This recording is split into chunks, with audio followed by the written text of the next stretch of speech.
मागच्या एक 5-6 दिवसापूर्वी एक कविता सादर केली होती मी. कारण 30 वर्षी लिहिलेला कवितेचा जो साठवण आहे ना, ते आता हळूहळू बाहेर येतं आहे. मला वाटतं त्याला एक प्लॅटफॉर्म भेटलं आहे. त्यामुळं आज तुमच्यापुढे आणखी एक दुसरी कविता सादर करतो.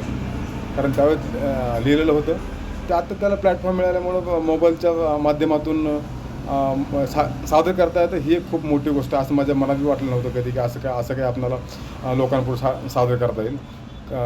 पण तो दिवस आला आहे, तो योग आला आहे. म्हणून तुमच्या पुढं आणखी एक कविता सादर करतो आहे. हे बघा, सखी म्हणून एक कवितेचं नाव आहे. जीवनात सखे तू माझ्या येशील का, जीवनात सखे तू माझ्या येशील का, वसंताचा बहर मला तू देशील का.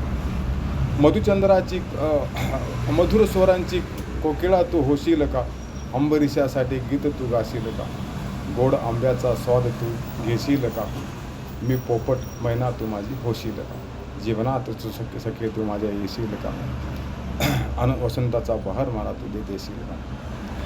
मी पर्वत नदी तू होशील का, हृदयातून वाहत माझ्या जाशील का, वाहता वाहता माझे गुणगान गाशील का, मायेचा सागर मला तू देशील का, जीवनात सखे तू माझ्या येशील का, वसंताचा बहार तू मला देशील का.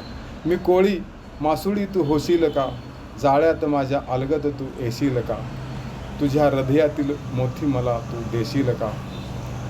मी राजा तू राणी तू माझी होशील का, जीवनात सखे तू माझ्या येशील का, वसंताचा बहार मला तू देशील का. अशी प्रश्नार्थक चिन्ह आहे, प्रश्नार्थक कविता आहे. ते एक कवी मनाचा माणूस कवितेत विचार थोडे